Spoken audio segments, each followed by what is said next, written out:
Southbound Gratiot Ave, 10 Mile Road. Dash Cam Diaries. Dash Camming.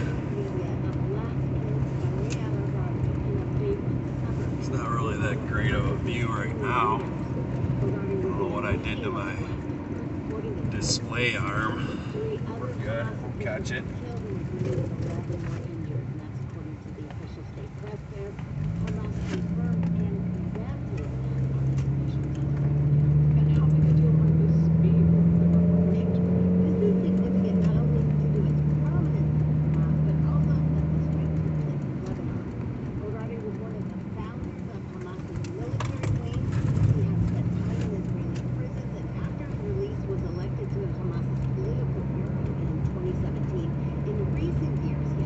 Mile east. Yeah, I gotta point it up a little. There, maybe to the right. There we go. We got a good view now. Maybe I can zoom it in a little. There we go. Good view. Get you a good 10 minutes of road here before we get to the crib, you know.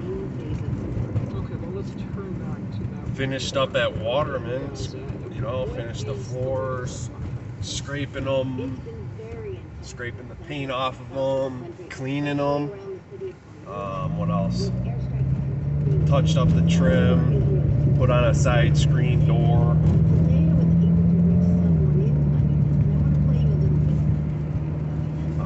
What else? Painted some light fixtures. Just finished up the checklist. Got it looking good. Swept everything. Did the touch-up paint. What the hell did we do before that? Pretty much just cleaned everything out of there. Put the screen door on. This guy wants to pull out the mile lead. Doesn't know what lead he wants. Oh yeah, the heat's kicking. It's been like, I don't know, what is it, 30 out, and we were kind of working outside, and then it's like 45 inside the house because the heat's off. So just like shivering and stuff inside. Unless you're staying moving, you're cold.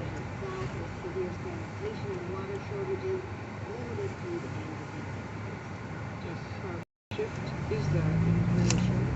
Israel says it is beginning to move troops out of Gaza. 5 brigades defense minister of Hamas was in Gaza today and told the troops that, quote, the feeling that we will stop soon is incorrect without a clear... Drank almost my whole water, though. We usually don't do that. And here's Carrie Khan quoting Sunday was Kevin McCarthy's last day on the job. Today, the 8-term Republican in California woke up a beginner civilian after a tumultuous year. McCarthy reached the highest position in Congress as Speaker of the House before being ousted just months later after efforts by members of his own party. Now, someone has to fill his shoes, and the race is on to replace the one-time Republican leader in his Bakersfield district. As KPR's Joshua Yeager reports, the contest is shaping up to be just as chaotic as McCarthy's brief speakership. Republicans in Bakersfield didn't expect to be in this position, but here they are. I'm horribly disappointed. Greg Peroni is president of the Greater Bakersfield Republicans. After watching Bakersfield boy Kevin McCarthy rise to Speaker of the House, the group is weighing their options for a totally new representation. And then if you look at the fiasco of Come on, stay on the gas, bro. What the fuck, man? Come on, man. What the we gotta be getting on it right now. Like, seriously. McCarthy's departure has unleashed a political meeting frenzy here in the district. 10 candidates will duke it out for McCarthy's seat. One of them That's this tard's fault, man. was a McCarthy staffer and asked his endorsement. But McCarthy's tenuous succession plan was creating problems for his heir apparent. The Secretary of State has announced Vince Vaughn will not be allowed to run. The fuck are you doing, bitch? It's because the two-term Assemblyman's name is already on the ballot for re-election to the State House. The Sacramento judge, though, ruled in the candidate's favor, striking down the century-old law that prevents candidates from running for 2 offices on the same ballot. The Secretary of State, Shirley Weber, says she'll appeal the ruling.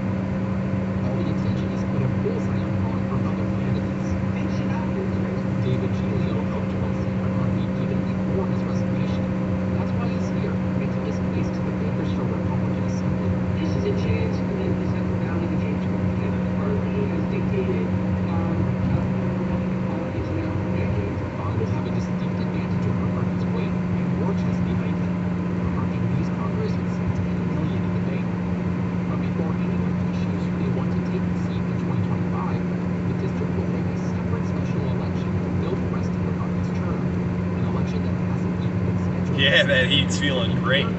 It's on full blast. And it's hot as hell.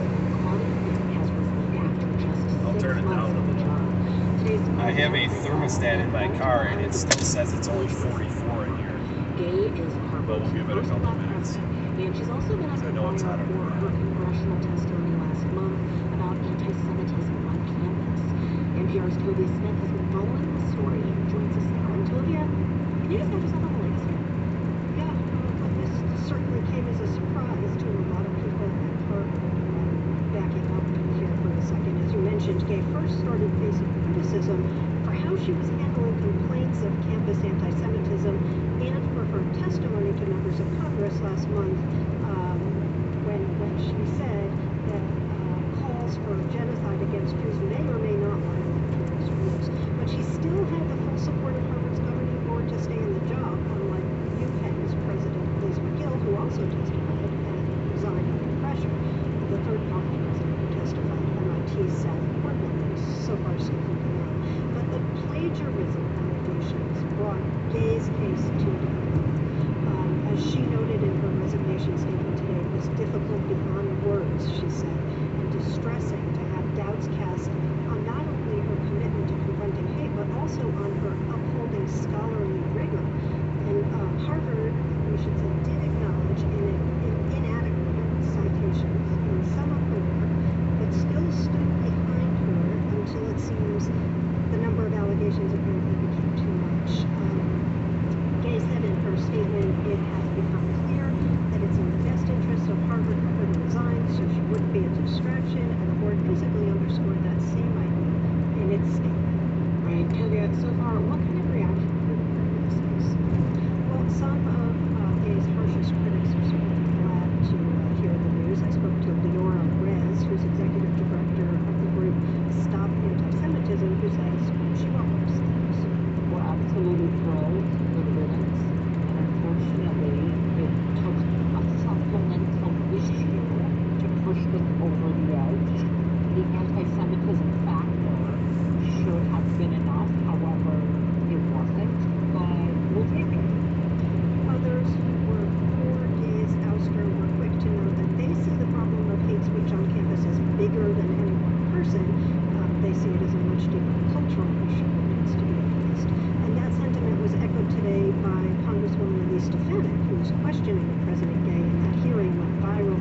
She said today on social media that her committee would continue its oversight of what she called the problems at Harvard and what she called the quote woke agenda and political bias at Harvard and other schools. And Tovia, what about these defenders? I mean, there were these petitions circulating among hundreds of faculty and students to keep her after the backlash to that testimony we were talking about. What have you heard from those folks? Well, many who opposed her ouster, it's worth noting, were less about defending her handling of the situation or her performance in Congress and more about resisting outside pressure on academic institutions. They bristled at the idea of donors threatening to pull their money and politicians inserting themselves into what's going on campus, and they called her resignation today a dangerous threat to their independence and to free and open inquiry on campuses. And I should also say many of Gay's defenders are pointing to the role of race in her ouster. She's the first ever black president, as you mentioned. Here's how Ryan Enos, a government professor at Harvard, If you don't think race played a factor in that, then I've got bridge to sell, right? Because, there's a lot of university presidents, and none of them came from this group that she did. And of course, a lot of that's because she was the first black president of Harvard. And of course, race played a part in that. Gay herself alluded to that in her statement, noting the personal attacks and threats fueled by racial animus, as she put it, and Harvard's board also pointed to what it called the racist vitriol. But the board praised Gay's remarkable resilience and her, quote, insight, decisiveness, and empathy that were her hallmark. Now, Provost and Chief Academic Officer Alan Garber will take over as interim president while they look for a permanent president. NPR's Tovia Smith, thank you. Thank you.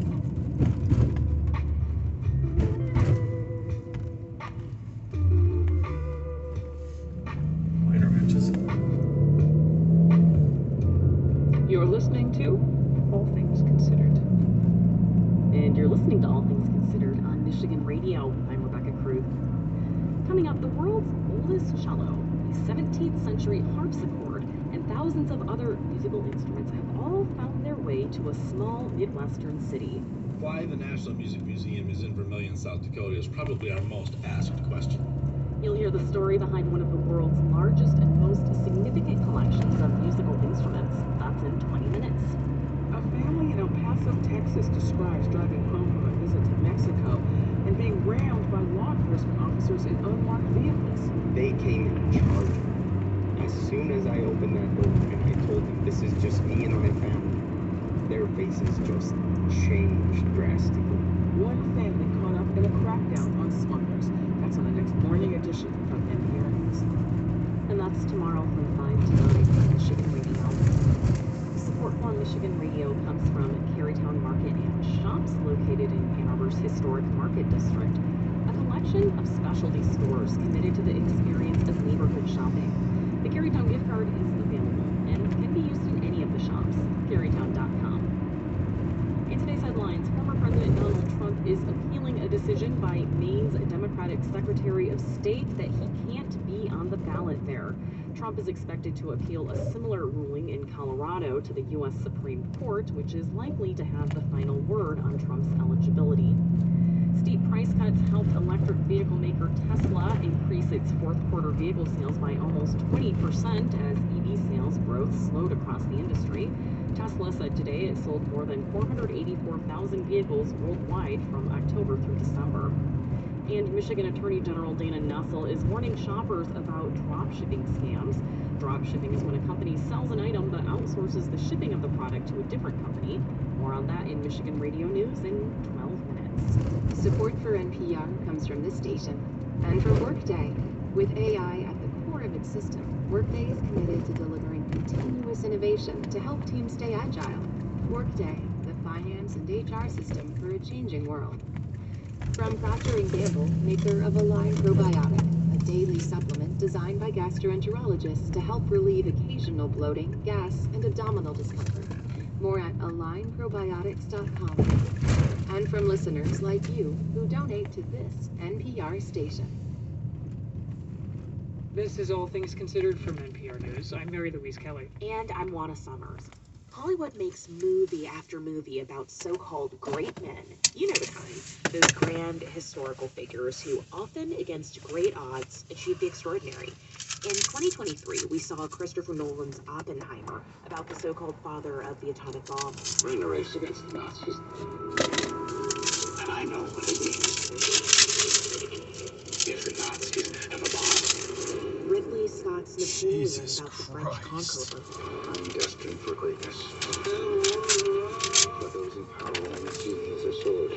And Bradley Cooper's Maestro about the legendary American composer Leonard Bernstein. He can be the first great American conductor. These films have received critical praise and may even receive Oscar nominations, as stories about historical male figures often do. But writing for the website Vox, Esther Zuckerman says 2023's crop of great man movies stand out. So we called her up to talk about it. Esther, welcome to All Things Considered. Thank you for having me. So Esther, I think that we've all seen movies about important male figures, but for our listeners, can you just break down some of the tropes of a great man movie? What should we expect to see when we're watching this kind of film? Yeah, I think, the typical biopic, you usually see the highs and lows. There's usually a triumphant ending where we're supposed to sort of, revel in this person's supposed greatness. So Esther, what are some movies that come to mind that you think really exemplify the great man movie? Yeah, I think, obviously Hollywood is littered with these biopics. Two sort of immediately jump to mind as really sort of fascinating examples. I think Amadeus is one, the Milos Forman film about Mozart. How good is he, this Mozart?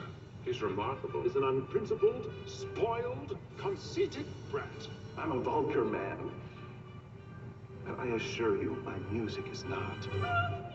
Which sort of famously focuses on the jealousy of his competitor, Salieri, sort of as, this point counterpoint in terms of, talking about this idea of greatness. The other one, which I just think is so sprawling and, you know, meaty, is Spike Lee's Malcolm X. These are the questions you and I have to ask. How did we get this mind? You're not an American. You're an African who happens to be an American.